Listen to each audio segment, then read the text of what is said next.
Hey, if you're a dog owner in Oxford, Michigan, this one's for you.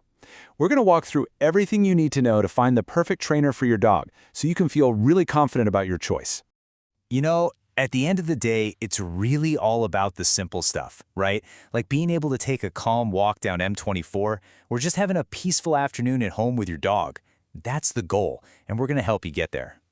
Okay, so first up, let's talk about why training is so important for just enjoying your life here in Oxford with your dog right there with you.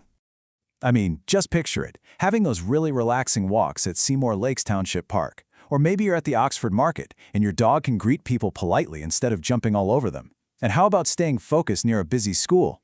Or making a trip down the Pollyant Trail something you both actually enjoy? That's what good training does. All right, so what should you actually look for in a good trainer? It really boils down to one foundational thing: their training philosophy. The big one you're going to hear about is positive reinforcement. And honestly, it's a pretty simple idea. It just means using rewards, like treats, praise, whatever your dog loves, to encourage the behaviors you want to see. This whole approach builds a really strong, trusting bond with your dog. Now, what about certifications? Think of them as a really handy shortcut. They basically tell you a trainer has done their homework, they've been educated, and they've passed a test on their skills and knowledge. It's a great starting point. These letters can look kind of confusing, but they just point to different specialties. So for your basic skills, puppy stuff and general obedience, you might look for a CPD-TKA or a KPA-CTP. If you're dealing with something a little more complex like fear or reactivity, that's where an IIABC-CDBC comes in. And for really serious aggression issues, a CBC-KA is the credential you'd want to see. Okay, let's get into the practical side of things. We're talking about the different types of training formats and, of course, the costs. Knowing your options here will really help you find the perfect fit for your dog and your budget. Choosing the right setting for training is huge. Group classes, they're fantastic for socialization and getting your dog used to focusing with other dogs and people around. But private lessons, that's where you tackle the problems that happen at home, like barking at the door or jumping on guests, because the trainer comes to you, right where the behavior is happening. So what can you expect to invest in the Oxford area? Well, for 2025, a typical set of group classes will probably run you somewhere between $140 and $280.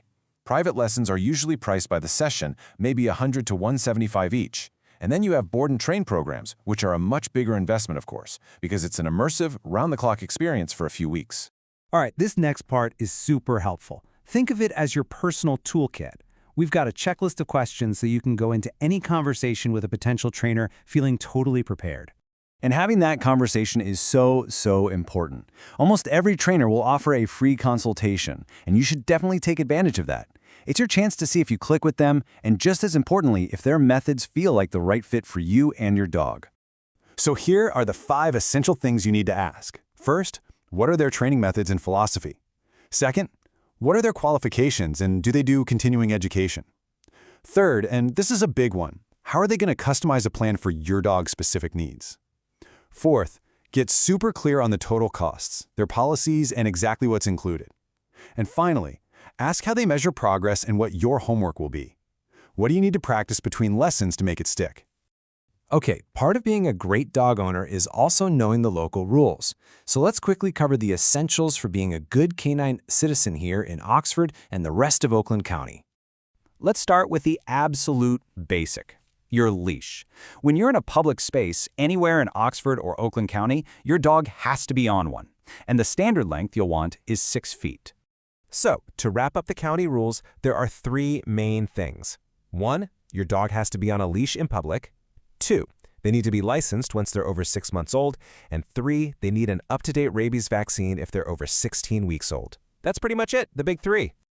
And hey, if you need help with any of those things, the Oakland County Animal Shelter and Pet Adoption Center is your best bet. They handle all the licensing and microchipping, and they even have low-cost vaccine clinics, which is just an amazing resource for our community. So, once you start your training, you're going to need places to practice, right?